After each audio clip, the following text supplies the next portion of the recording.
योग प्रेमियों को सादर नमस्कार। हम जानते हैं कि व्यायाम करने से शरीर को, मन को अन्यान्य तरीके से कितने लाभ मिलते हैं। अगर हम सीधे स्थूल व्यायाम करते हैं तो बहुत सारी शरीर में तकलीफ़ें बढ़ती हैं, परेशानियां बढ़ती हैं, लाभ की बजाय हानि होती है। अगर हम सूक्ष्म योग कर लें तो निश्चित रूप से हमारे शरीर का जो संवाहक है न्यूट्रिशंस का, यानी जीवन रस को ले जाने वाला और ऑक्सीजन को ले जाने वाला और जगह जगह सभी कोशिकाओं को बांटने वाला ये रक्त हमारा फेफड़ों से चल करके कोशिकाओं तक पहुंचता है। वो जो रास्ता है, उस रास्ते में वात, पित्त, कफ जैसा मल एकत्र हो जाता है, जिसके कारण बाधा उत्पन्न होती है उसको जाने में, संवहन में। तो उस बाधा को दूर करने के लिए सबसे पहले हमको सूक्ष्म योग जरूर करना चाहिए। सूक्ष्म योग करने के लिए 48 तरह की क्रियाएं हमारे योग गुरु धीरेन्द्र ब्रह्मचारी जी ने बताई हैं। उनमें से पहली थी, जिसका हम वीडियो बना करके और आप तक पहुंचा चुके हैं, वह है उच्चारण स्थल और विशुद्ध चक्र शुद्धि, जो कंठ से संबंधित था। अब हम दूसरा जो सूक्ष्म योग है वह है प्रार्थना, यौगिक प्रार्थना। तो यौगिक प्रार्थना में हमको मन को एकाग्र करने के लिए ये कार्य किया जाता है, जिससे मन एकाग्र हो जाए तो विभिन्न प्रकार से हम अपने और अन्य योग को ठीक से लाभ उठा सकते हैं। तो मन को एकाग्र करने के लिए यौगिक प्रार्थना के लिए हम दोनों हाथ मिलाते हैं प्रणाम कर की स्थिति में और एड़ी पंजा मिला लेते हैं। साम्यावस्था में आने के बाद अपनी आंखें बंद कर लेते हैं और मन को एकाग्र करते हैं और अपनी कोहनियों से वक्ष स्थल को दबाते हैं। वक्ष स्थल को दबाते हैं, श्वास सामान्य रूप से चलती है और किसी भी यौगिक प्रार्थना को हम दोहरा सकते हैं। योगेन चित्तस्य पदेन वाचाम मलं शरीरस्य चावैद्यकेन योपाकरोत्तं प्रवरं मुनीनां पतंजलिं प्राञ्जलिरानतोऽस्मि।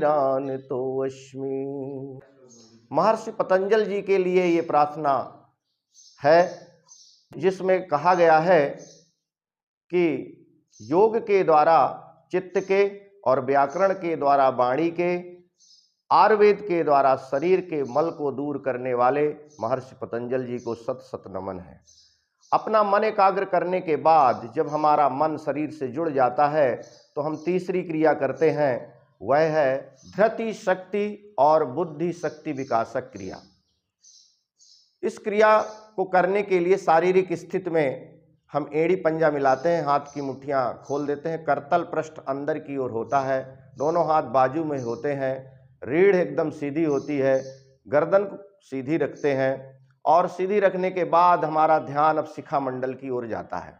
हमारी दृष्टि आज्ञा चक्र पर अर्थात भ्रगुटी पर, दोनों भौहों के बीच में जहां हम तिलक लगाते हैं, हमारी माताएं बिंदी लगाती हैं, उस स्थान पर अपनी आई बॉल को दबा करके सिलियरी मांसपेशियों को प्रेशर देते हुए, स्टिमुलेशन करते हुए अपनी दृष्टि को आज्ञा चक्र पर एकत्र करते हैं और ध्यान जो हमारा रहता है उस शिखा मंडल पर रहता है। क्योंकि शिखा मंडल में जो हमारा होता है वो बुद्धि का निवास होता है।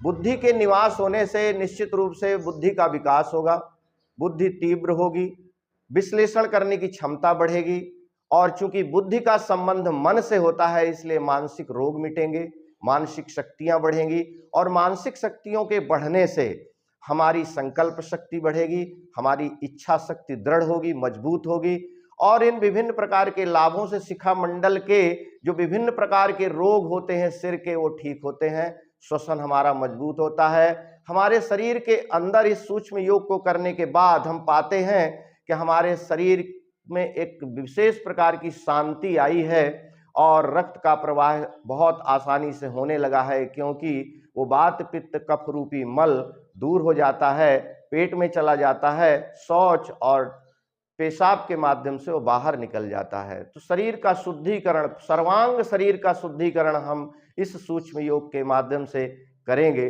इसके लिए हम धीरे धीरे सिर को अपने पीछे ले जाएंगे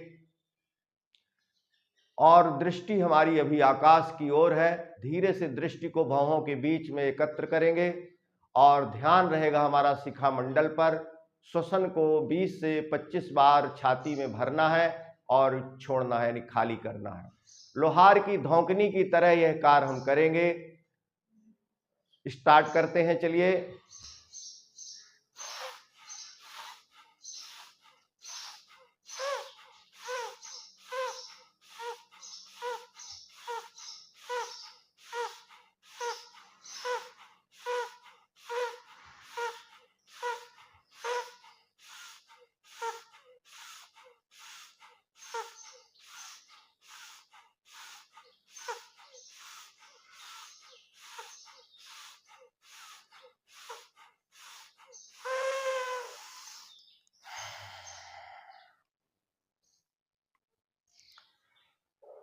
इस क्रिया को करने के बाद मस्तिष्क में एक गर्माहट आई होगी, बहुत बड़ा एक परिवर्तन आया होगा। हम बायां पैर खोल देते हैं और शिथिल ताड़ासन में आकर के शरीर को ढीला छोड़ते हैं।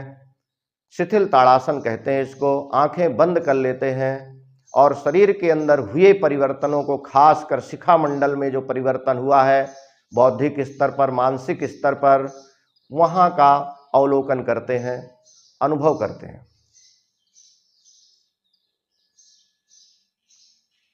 तो ये थी धृति और बुद्धि शक्ति विकासक क्रिया, और इसी तरीके से धीरे धीरे हम अन्य क्रियाओं को सीखेंगे। धन्यवाद।